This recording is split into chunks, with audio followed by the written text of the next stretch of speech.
On est toujours dans Romains? Vous en avez pas marre de Romains, ça va? Si vous en avez marre, vous me le dites, hein. Des fois je peux changer un peu. Alors, on va lire à partir de Romains, on va lire les premiers versets, d'accord, ensemble. Romains chapitre 8, et verset 1. Il n'y a donc maintenant aucune condamnation pour ceux qui sont en Jésus-Christ. En effet, la loi de l'esprit de vie en Jésus-Christ m'a affranchi de la loi du péché et de la mort.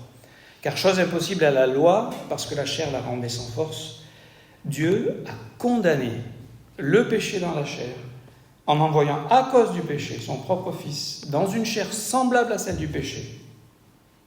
Et cela afin que la justice de la loi fût accomplie en nous, qui marchons non selon la chair, mais selon l'esprit.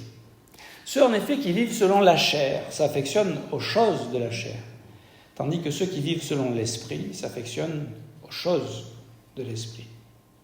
Et l'affection de la chair, c'est la mort, tandis que l'affection de l'esprit, c'est la vie et la paix.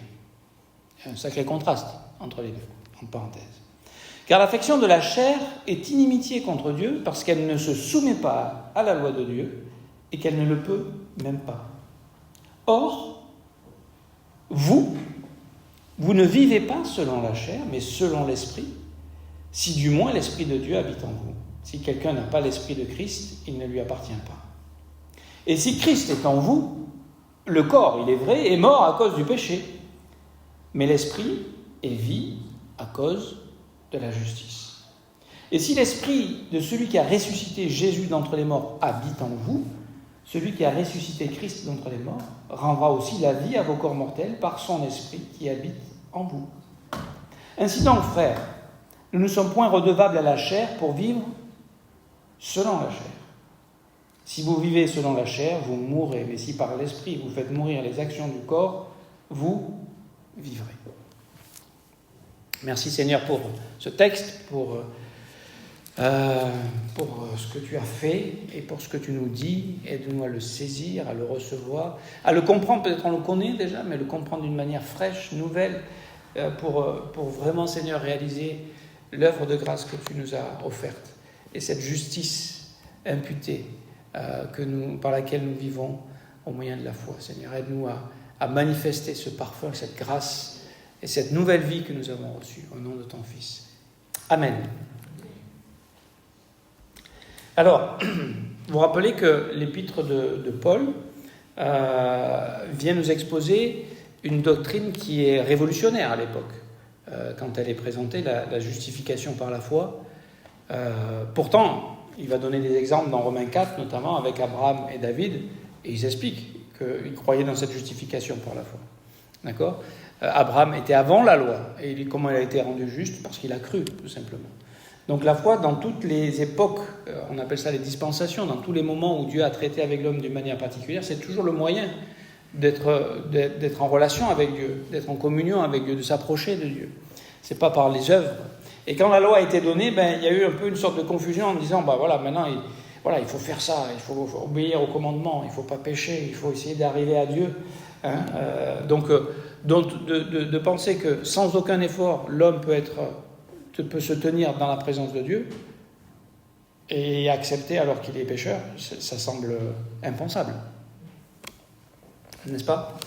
Donc Romains chapitre 5 nous introduit dans cette nouvelle dimension, parce que c'est maintenant que ça se passe. Et pour eux, quand Paul dit maintenant, c'est parce que Christ est mort et ressuscité. Avant, on ne pouvait pas le dire. D'accord ? Avant, on ne pouvait pas être justifié comme ça par la foi. D'accord ? Ils étaient quand même justifiés par la foi, si on prend dans le contexte global. Parce que les Juifs, quand ils avaient fait un péché, et ils en faisaient, alors certains ne voulaient pas les voir et pensaient que ils arrivaient à les couvrir, mais ils étaient tous pécheurs. Mais quand les hommes avaient fait des péchés, ils n'avaient pas que la loi. Parce que s'ils avaient que la loi, ils étaient condamnés. Ils avaient les sacrifices. Et chaque année, il y avait le souverain sacrificateur qui offrait un sacrifice pour les péchés du peuple qui était couvert. Donc, ce qui les rendait propices à Dieu, C'était pas le fait qu'ils avaient bien réussi tous les commandements. C'est qu'ils croyaient que dans ce sacrifice, c'était suffisant pour effacer leurs péchés. Et évidemment, pour nous maintenant, il n'y a plus besoin de faire ces sacrifices d'animaux, puisqu'on a le sacrifice ultime, le Fils de Dieu, l'agneau de Dieu qui vient pour ôter les péchés du monde et régler la dette des hommes. Il n'y a que lui qui peut la régler, cette dette. Personne d'autre, aucun homme ne peut régler sa dette du péché. D'accord ? Et d'ailleurs, dans la loi, sous la loi, ce n'était pas les hommes qui payaient la dette de leur péché par leurs œuvres. Aujourd'hui, dans la religion, c'est « Ah, j'ai péché, donc il faut que je fasse une bonne action pour équilibrer. » C'est la balance. Dans certains christianismes, c'est la balance. Dans l'islam, c'est la balance. Alors, ils font même des œuvres en avance au cas où, sans réaliser qu'en fait, ils sont déjà en complet déséquilibre. Et en même temps, une bonne œuvre n'efface pas une mauvaise œuvre. D'accord ? Bon, alors, Romains 5, donc on a cette paix et on demeure dans cette paix, on a la paix avec Dieu aujourd'hui. Hein, ça c'est important. Romains 6, il nous a délivrés du problème majeur que nous avons tous, c'est le péché. C'est-à-dire qu'avant, celui qui n'a pas Christ dans sa vie, il est prisonnier du péché et il ne peut pas faire autrement que de vivre dans le péché et dans la chair. Il ne peut pas faire autrement. D'accord ? Alors ça ne veut pas dire qu'il est criminel, qu'il va aller en prison, mais devant Dieu, il ne peut pas. Hein, tout simplement. Et Dieu, qu'est-ce qu'il a fait ? Il a envoyé son Fils dans une chair semblable, on vient de le lire, semblable à la nôtre, c'est-à-dire qu'il était un homme, mais sans péché. D'accord ? Donc, il avait une chair physique, comme on a, hein, mais quand on parle de la chair, c'est pas toujours de la chair physique, c'est de cette attirance vers le péché que l'homme a naturellement. Hein. On était prisonniers, Christ est mort, et nous, c'est Romains 6, hein, et nous sommes morts avec lui. Et comme il est ressuscité, nous on est ressuscités aussi avec lui. Donc la vie chrétienne, c'est une nouvelle vie à vivre. C'est pas d'arranger l'ancienne. Hein, je le dis souvent ça, mais c'est important. Donc Romains 6, on est délivré du péché. Romains 7, on est délivré des exigences du péché, des exigences de la loi. Parce que maintenant, je suis délivré du péché, mais maintenant tu as le Seigneur Jésus, maintenant il faut accomplir la loi, mon gars. Et ça existe, c'est dans des églises légalistes où on essaye de faire la loi, d'accomplir la loi pour s'approcher de Dieu. Mais Paul est en train de nous dire, mais Dieu s'est approché de nous, on est en lui, on n'a plus besoin de faire ça pour être proche de lui. D'accord ? Alors, tout le monde va dire, alors ça veut dire la loi, on s'en fiche complètement. Et non. En fait, si on sait ce qu'il faut faire, et qu'on nous dit, voilà ce qu'il faut faire, c'est la loi, et qu'on voit qu'on n'y arrive pas, la loi n'a rien amené à la perfection. Donc, si on n'y arrive pas, qu'est-ce qu'on fait ? On est découragé. Et c'est Romains 7.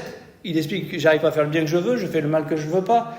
Misérable que je suis, qui me délivrera de ce corps de mort ? Donc c'est le constat qu'on fait. Et maintenant tu me dis, il faut que je continue à faire ça ? Non. Maintenant Dieu nous dit, mais tu n'as pas besoin de faire ça pour t'approcher de moi. Tu es déjà en moi. Et je suis en toi. Vis en moi, et tu verras que la loi, tu vas l'accomplir. Et c'est ça la révolution. C'est qu'on n'essaye pas de... C'est pas dire que face... Je veux dire, il y a des domaines où on peut être assez fort pour s'arrêter. Il y a des domaines, tous, et moi le premier. Si je nous dis, allez, on ne pêche plus aujourd'hui. Ça va durer combien de temps ? Alors évidemment, quand je parle des péchés que nous commettons, on a été délivré de beaucoup de choses de notre passé. Mais on est conscient qu'on est toujours pécheur. On est conscient souvent par des péchés d'omission, on ne fait pas ce qu'on devrait faire. Parce que nous, moi j'ai rien fait de mal. Oui, non, mais est-ce que tu as fait ce qu'il fallait faire ? là, si on commence à compter, personne n'est à la hauteur. D'accord ? Donc,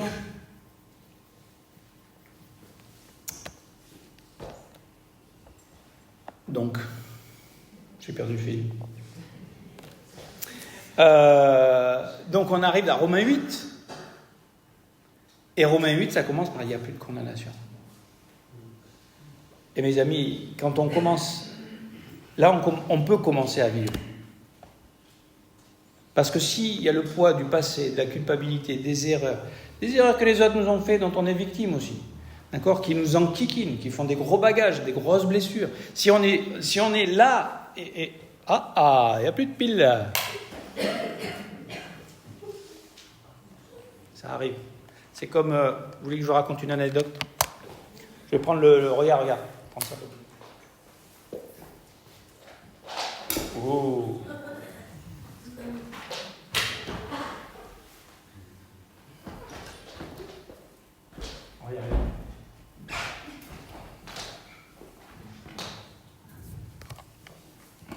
Alors, vous voulez que je vous raconte l'anecdote? Quand on était jeunes mariés avec Patricia, pour ceux qui se souviennent, on habitait ce qu'on appelait le château à Huchot. C'était une vieille bâtisse derrière la mairie. Et on avait un petit studio là. C'était une seule pièce, mais elle était quand même grande. Donc on était... Alors, il paraît, nous on s'en rendait pas compte, parce que quand on vit dedans, on s'en rend pas compte, mais il y avait de l'humidité, donc on sentait l'humidité. Ma femme et moi, pendant 5 ans, on a senti l'humidité. On s'en est pas rendu compte nous-mêmes, mais bon, voilà, en tout cas. Et donc on a une petite cuisine avec une plaque, le gaz, tout ça. Et je crois que c'était autour de Noël, elle a voulu me faire plaisir. Et la seule fois où elle l'a fait, elle a voulu me faire un magret de canard. Et vous savez, le magret de canard, ça se cuit, voilà, juste ce qu'il faut. Puis après, et au milieu de la cuisson, la bouteille de gaz qu'on a changée qu'une seule fois de toute notre vie est tombée. Il n'y avait plus de gaz. Voilà, comme il n'y avait plus de piles dans l'appareil. Bon, tout ça pour vous dire qu'on revient à Romains 8. Si un jour vous voulez me faire plaisir, faites-moi du magret de canard.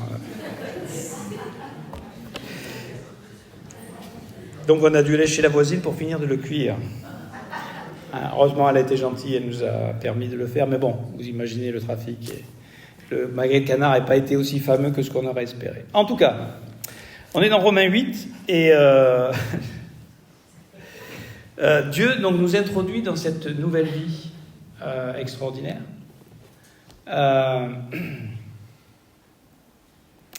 Où maintenant, je veux dire, au lieu de...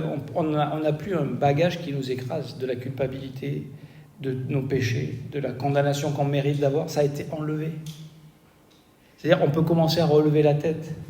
On peut commencer à se connaître et à voir qu'on on a été rendu digne, on a été rendu... on est en train d'être transformé à l'image de Jésus-Christ. Et c'est déjà accompli en réalité. Et dans le temps que nous vivons, on est en train de progresser dans notre connaissance de Dieu, dans notre sanctification. Mais c'est déjà fait en réalité. Et c'est merveilleux. Et c'est quelque chose d'extraordinaire. Donc, ça change tout en fait la vie. C'est qu'on n'est plus en train d'essayer de rembourser quelque chose pour espérer avoir. C'est réglé la dette. On a l'assurance du salut. On a le pardon des péchés. On a une espérance extraordinaire. Et c'est ce que Romains 8 va d'ailleurs développer. Donc, ce qui m'intéressait ce matin, c'est qu'on ne vit plus sous l'ancienne loi. On n'est plus... Ça ne veut pas dire que la loi, on la rejette. La loi, on va la vivre. On va l'accomplir quand on va vivre en Christ. Par la loi de l'Esprit. Quand on est dans l'Esprit, on ne pêche pas. Quand on est dans l'Esprit, on ne fait pas du mal à son prochain. On aime son prochain, on sert son prochain. Ça, c'est le cœur de Dieu. Ça, c'est la nature de Dieu. D'accord ? Et on ne se force pas. On ne se force pas. Alors, on prend des décisions qui peuvent nous coûter, mais on se rend compte que quand on obéit à Dieu, les décisions qui nous coûtent à la chair, où on se prive de peut-être ce que nous, on aurait voulu naturellement, on découvre que la vie de Dieu nous remplit et elle se met au service des autres et elle apporte une joie, une paix, une bénédiction. Et on expérimente. En fait, ce qu'on recherche, ce que l'homme recherche, Dieu nous l'offre, on le disait la dernière fois. On cherche quoi ? L'amour, la paix, la joie, tout ça c'est où ? C'est dans l'esprit. Et on le vit et on l'expérimente et c'est pas quelque chose de... Et on l'expérimente dans des situations où on ne pense pas qu'on l'expérimenterait. Des fois dans les épreuves, dans les défis. Parce que c'est là qu'on rencontre Dieu, tout simplement. Donc, la bonne nouvelle, c'est que Dieu ne nous a pas laissés seuls. Il a envoyé le Consolateur. Il a dit, il faut que je m'en aille parce que si je m'en vais pas, je ne pourrai pas vous envoyer le Consolateur. Jean 14, Jean 15, d'accord ? Et il a dit, je vous enverrai le Consolateur au verset 16. Je prierai le Père, il vous donnera un autre Consolateur afin qu'il demeure éternellement avec vous. Quelle bonne nouvelle ! Il va demeurer comment il va demeurer ? Éternellement avec nous. Est-ce qu'il peut s'en aller s'il demeure éternellement avec nous ? Ou alors du ment. Et la parole de Dieu n'est pas la parole de Dieu. D'accord ? Donc le Consolateur, il vient, quand on est de nouveau, quand on croit en Jésus-Christ, il vient dans le cœur du croyant. Et on est scellé par le Saint-Esprit. Le Saint-Esprit, vous imaginez la troisième personne du Saint-Esprit, ce Dieu inapprochable, maintenant il est en nous. C'est extraordinaire, n'est-ce pas? C'est le travail du Saint-Esprit. Et jusqu'à Romains 7, juste à Romains 8, il a utilisé une seule fois le mot Saint-Esprit. Et là, dans ce passage, il est 19 fois utilisé. C'est-à-dire que maintenant, la vie, c'est cette vie en lui, par le Saint-Esprit, avec le Saint-Esprit. C'est ça la vraie vie chrétienne. C'est pas d'essayer dans la chair d'accomplir la loi de nouveau. Ça a été réglé. Ça a été fait par Jésus-Christ. Personne d'ailleurs ne peut le faire, mais lui, il l'a fait. Donc, on n'a plus à accomplir la loi pour s'approcher de Dieu et lui plaire. Il s'est approché de nous. Le Saint-Esprit est en nous. On est scellé de lui. Et c'est une vie nouvelle et impérissable que nous avons reçue et qui va nous donner maintenant l'énergie de vivre plus sur les exigences et les besoins de notre chair. Parce qu'elle a des exigences et des besoins, la chair. Pourquoi les gens pêchent? Parce que la chair, elle veut toujours plus. Elle n'est jamais satisfaite, n'est-ce pas? Donc elle a des exigences, elle a des besoins, mais quand on est rempli du Saint-Esprit, ces exigences et ces besoins peuvent être tus. Pourquoi? Parce qu'il y a quelque chose à l'intérieur qui nous remplit. Et on peut être dans des circonstances difficiles, dans des situations difficiles, mais on a la paix de Dieu au fond du cœur. On a même, en prison, on voit Paul et Silas qui chantent. Les conditions n'étaient pas... Ils n'étaient pas dans un club med 3 étoiles, hein. Ils étaient en prison. Et ils chantent. Pourquoi ils chantent? Parce que Dieu est là. Et nous, en tant que croyants, ce qui fait notre contentement, ce qui fait notre joie, ce qui fait notre vie, c'est que Dieu est là et on en est conscient. Parce que Dieu est toujours là en réalité, mais on n'en est pas toujours conscient. Et quand on prend conscience de la grâce qui nous est faite, de la présence de Dieu, on est submergé, même dans nos sentiments, dans nos émotions. Alors, c'est pas qu'on le sent toujours comme ça, parce qu'on marche par la foi. D'accord? Mais il y a des moments où on peut goûter et apprécier tellement la grâce. Hein, je le témoignais tout à l'heure, Amélie, la grâce de Dieu, la fidélité de Dieu, la présence de Dieu, le cœur de Dieu. Donc, nous sommes régénérés, on est remplis de l'amour de Dieu, et on va même trouver notre plaisir dans l'accomplissement de la loi, de se servir les uns les autres, de se laver les pieds les uns les autres, de s'aimer les uns les autres, de s'encourager les uns les autres, de s'édifier les uns les autres. Et en fait, on accomplit la loi. Romains 13:10, c'est quoi l'accomplissement de la loi? C'est d'aimer son prochain. Vous voyez le monde qu'il est bien loin d'accomplir la loi aujourd'hui? Parce que ce qu'on voit, c'est que les hommes ne s'aiment pas les uns les autres. Hein. C'est plutôt le contraire qu'on voit. Mais ça n'a rien d'étonnant. Parce que ce n'est pas la connaissance de la loi qui fait que les gens vont y arriver. Ils vont trouver toujours une excuse, une situation pour critiquer. Donc on parlait jeudi soir de marcher, de la marche chrétienne, parce qu'en fait Dieu nous invite de marcher avec lui. Et ce que je veux vous dire, c'est que cette invitation est faite à chacun de ses enfants. Et chacun de ces enfants, c'est-à-dire chacun d'entre nous, chacun de vous ici présents, on répond d'une façon ou d'une autre. Et si on répond positivement, on va marcher par l'esprit. Si on résiste, et on le fait quelquefois, eh bien on marche dans la chair. D'accord? Et là, évidemment, quand on lit le texte, on peut choisir de marcher dans l'esprit ou de marcher dans la chair. Mais on ne choisit pas les conséquences du choix qu'on a fait. C'est-à-dire, beaucoup de gens disent, moi je veux marcher dans la chair, mais je ne veux pas avoir les conséquences que Dieu dit. Oui, mais ça, si tu marches dans la chair, il y a les conséquences que Dieu dit. Et c'est la mort. Et d'entre nous, oh là, mais on ne veut pas ça. Personne ne veut ça. D'accord? Et ce n'est pas par la peur, mais quelquefois ça nous permet de réaliser que la chair, où est-ce qu'elle nous conduit en fait? Elle nous conduit vers la mort. Parce qu'on est dans ce corps de mort. Et si la chair vit, si la chair est nourrie, si la chair est entretenue, si la chair est satisfaite par les convoitises, par les passions, par tout ce qu'elle, par toutes les appétences qu'elle a pour les choses de ce monde et que le diable propose, que le monde offre, eh bien le Saint-Esprit ne s'en va pas, mais il est attristé.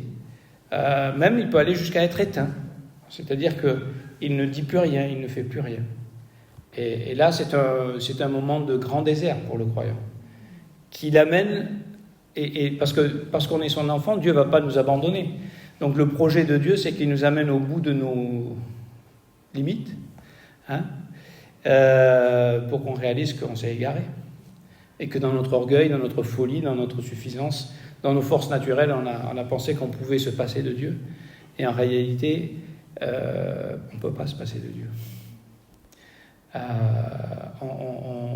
On a besoin de lui. Et la vie chrétienne, c'est d'apprendre à être de plus en plus dépendant de lui. On va dire, oula, être dépendant, je ne veux pas être dépendant de personne. Je ne parle pas de dépendre des hommes, ni d'un pasteur, ni d'une église, ni d'un ministère. Mais de dépendre de votre Créateur, de celui qui fait que vous êtes tenu debout aujourd'hui. Parce que vous savez, vous êtes là. Entre parenthèses, on peut continuer de prier pour notre sœur Anastasia. Elle est toujours sous respirateur, semblait d'un coma, plus ou moins. C'est une sœur de notre église en Pologne, à Varsovie. Une charmante jeune femme, je ne sais pas quel âge elle a, 40 ans peut-être, un peu plus, 45. Donc elle a eu un accident, on ne sait pas exactement ce que c'est, un problème au cerveau, et donc elle est plus ou moins dans le coma. Mais je veux dire, voilà, on est là aujourd'hui, mais qui dit qu'on sera là demain? Moi, je n'ai pas besoin de Dieu. Ok, vas-y. Et si tu te tiens debout et que tu vous rendez compte de la grâce que Dieu fait à tous ces hommes qui lui lèvent le poing contre lui et qui vivent encore, si on n'a pas un Dieu gracieux et patient, s'il n'était pas ça, il y a longtemps qu'il n'y aurait plus personne. Donc aujourd'hui, Dieu nous propose de marcher avec lui. C'est ce qu'il a fait avec Abraham. Quand Dieu lui a dit, va-t'en de ton pays, il lui a dit, mais est-ce que tu veux, au lieu de t'appuyer sur tes richesses, sur toi, sur tout ça, est-ce que tu veux marcher avec moi et me connaître? Et c'est ça que ça voulait dire. C'est qu'en partant, là, il n'avait plus les appuis qu'il avait, il devait dépendre et s'attendre à Dieu. Et c'est ça notre vie, une vie de foi. C'est de s'attendre. Et c'est possible aujourd'hui de marcher avec Christ parce qu'on a le Saint-Esprit, parce que Christ s'est incarné. Donc, et il nous invite, Matthieu 11, 28 à 30, à venir, à prendre son joug et à marcher avec lui. Parce que lui, il va nous amener à bon port. Lui, il a un projet pour nous. Qui est le projet du malin, c'est de nous donner du sucre pour nous amuser et nous faire plaisir, mais à la fin, c'est la mort. Le projet de Dieu, c'est de nous façonner, de nous éduquer, donc ça demande peut-être de la discipline, d'être corrigé, d'être des difficultés, des souffrances, mais à la fin, c'est la vie. C'est la gloire éternelle. C'est ce qui nous attend.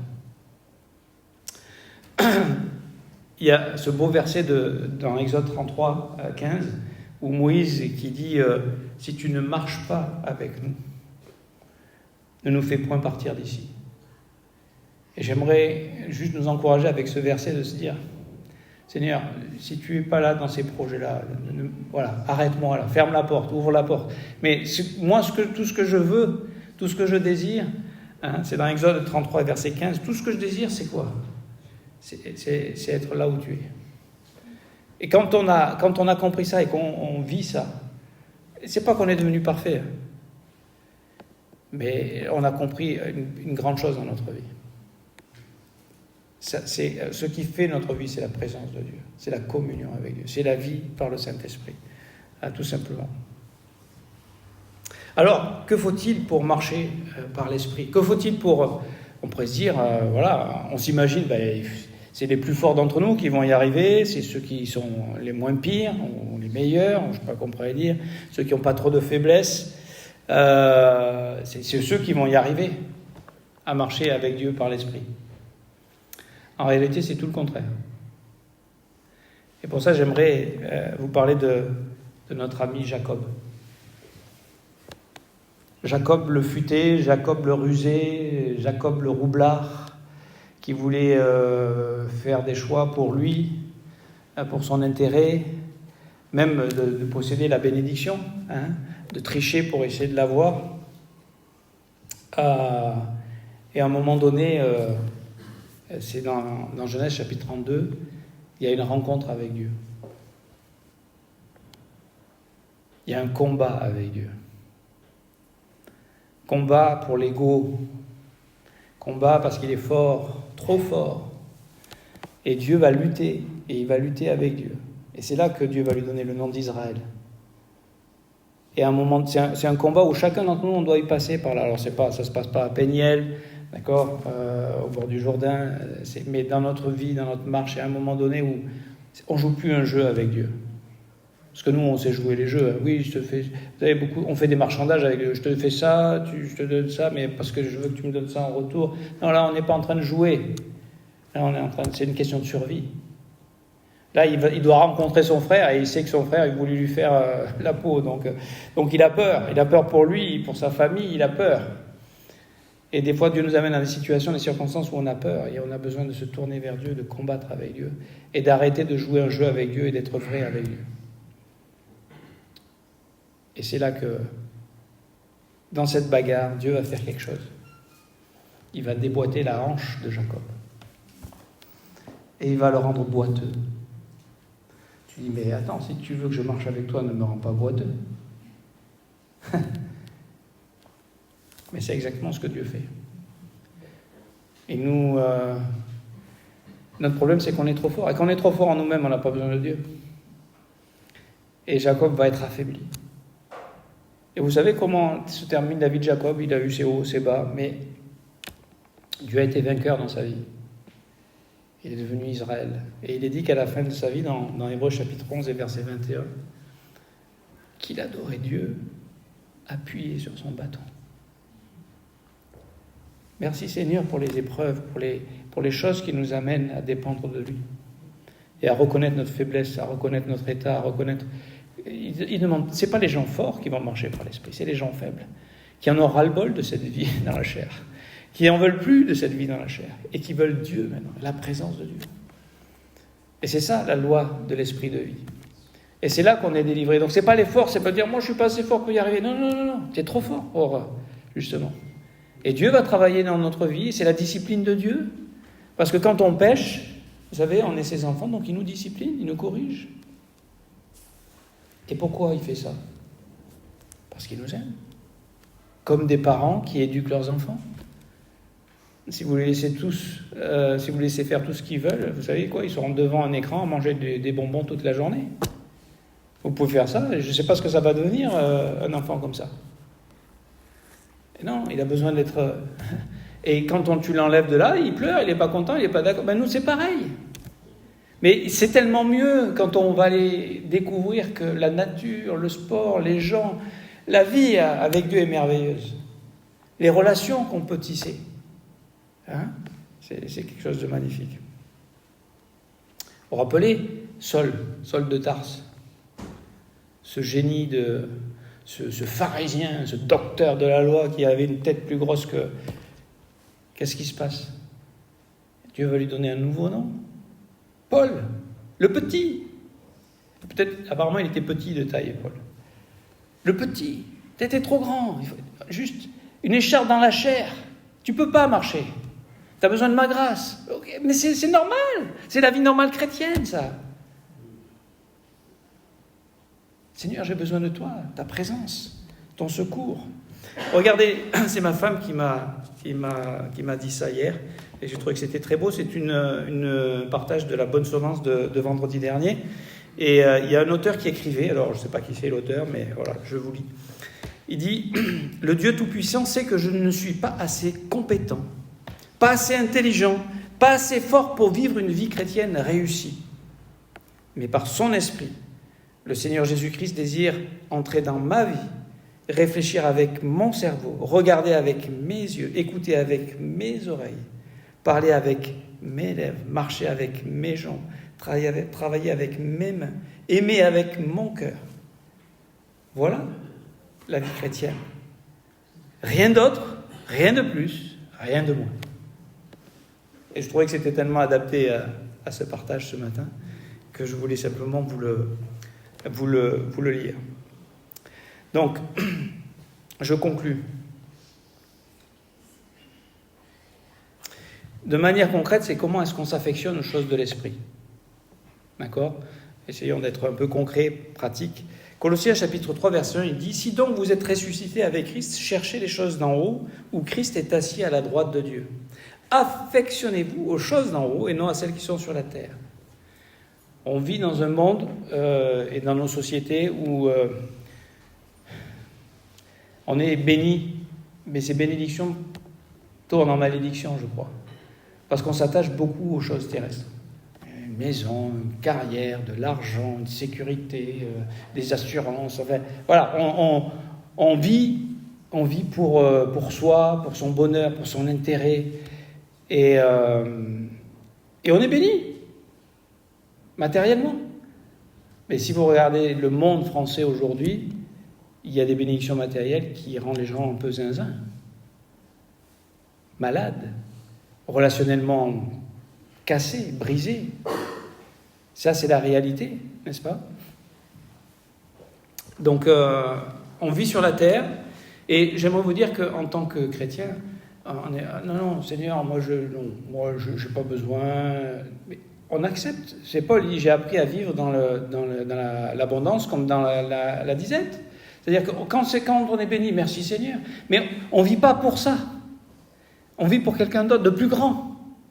On ne vit pas pour se construire un petit royaume sur terre, parce qu'on appartient au grand royaume éternel de Jésus-Christ. Et notre perspective, elle n'est pas juste là, ça va me faire du bien là. Je vois à un jour, ça c'est bon pour moi. Non, nous on voit jusque dans l'éternité. Et le sacrifice qu'on fait maintenant, on voit ce qu'il va produire plus tard.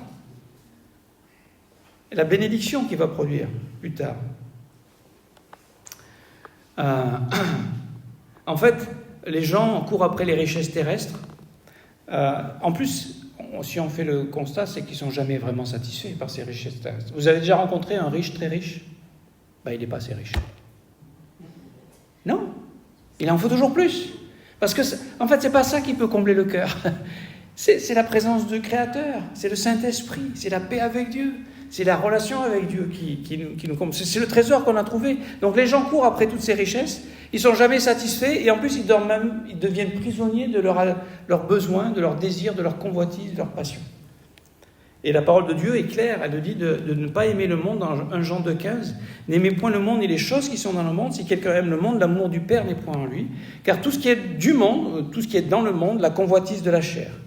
Aïe, aïe, aïe, la convoitise de la chair. À votre avis, pourquoi ce monde est complètement délirant sur la sexualité? Convoitise de la chair. On a enlevé tous les tabous que Dieu... en tout cas, toutes les protections que Dieu avait données en disant maintenant on fait ce qu'on veut. Si on fait ce qu'on veut, on devrait être tous épanouis et heureux. Alors, le résultat, c'est que c'est le contraire. D'accord? La convoitise de la chair, elle ne satisfait personne. La convoitise des yeux, toujours plus. Hein? Toujours plus de choses, toujours plus de matériel. L'orgueil de la vie, ah oui, il faut avoir un nom, il faut être connu, il faut être reconnu. Ça vient point du Père, mais ça vient du monde. Et le monde passe, et ça convoitise aussi. Mais celui qui fait la volonté de Dieu demeure éternellement. Vous voyez le contraste?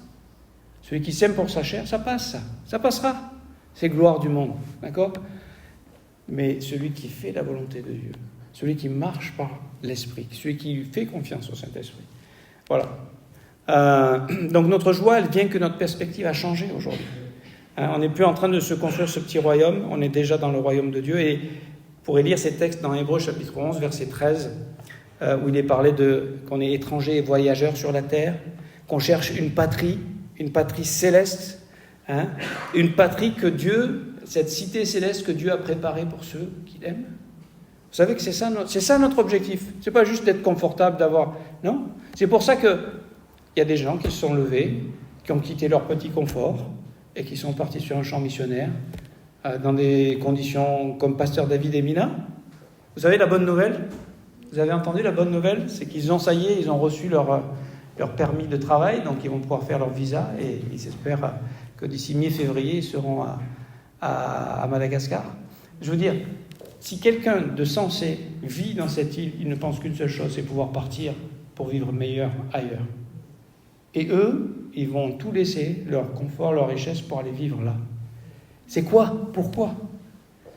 Mais parce qu'ils ont un trésor qui brûle dedans. Et oui, oui, il y a des choses qu'ils ne pourront plus faire, qu'ils n'auront plus. Mais qu'est-ce qu'ils vont découvrir là? Un trésor. Des nouveaux frères, des nouvelles sœurs. Ils vont voir Dieu à l'œuvre.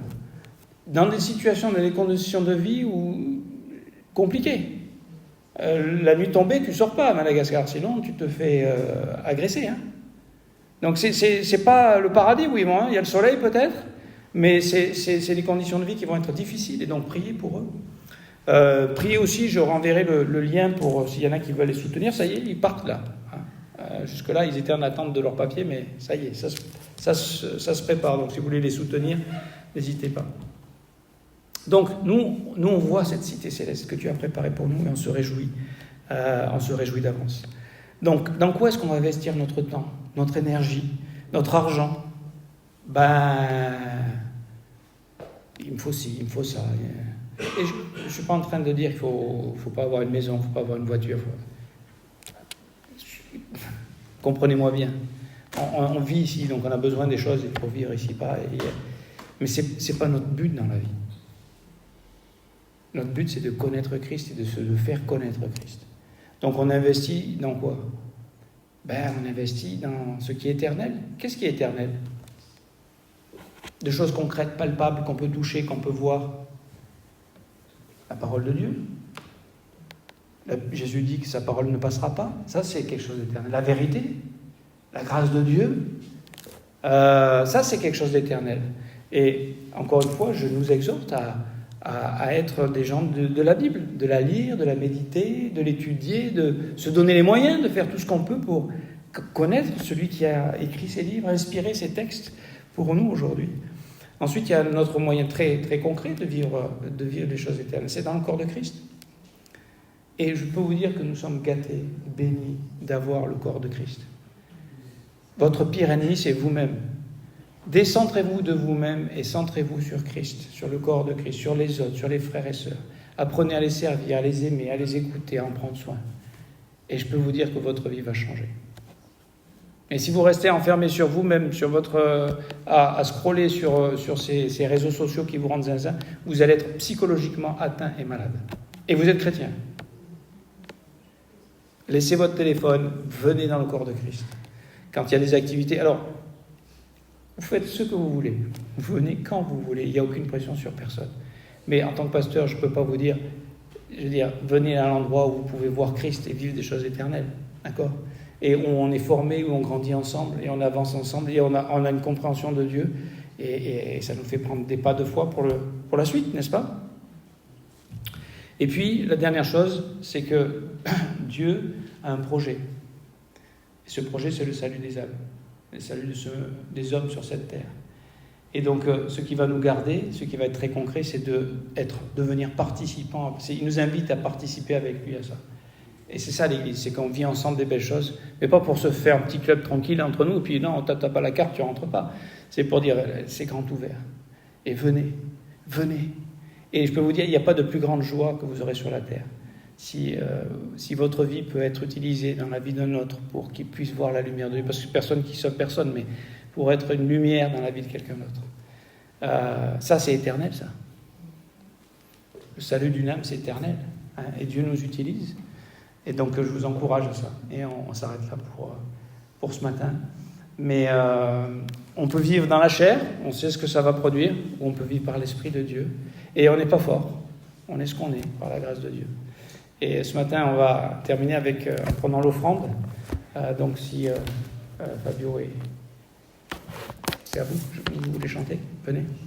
On va prier pour la suite de cette journée et pour ces offrandes. Seigneur, merci pour cette vie à laquelle tu nous invites de marcher avec le Roi des Rois, le Seigneur des Seigneurs. Et je te prie, Seigneur, que tu nous aides, parce que oui, on échoue, oui, on s'égare quelquefois, oui, on manque de discipline, oui, on rate souvent. Mais tes compassions se renouvellent chaque matin et chaque jour, c'est une nouvelle occasion que tu nous offres de marcher avec toi. Et comme le Fils prodigue, que nous soyons émerveillés de cette grâce, de cet amour qui chaque jour se propose et nous invite, et nous propose, veux-tu marcher avec moi aujourd'hui? Alors qu'on puisse dire oui, Seigneur. Oui, plus que tout, on veut marcher avec toi aujourd'hui. Par ta grâce, par ton Saint-Esprit, par ta parole, au nom de Jésus-Christ. Amen.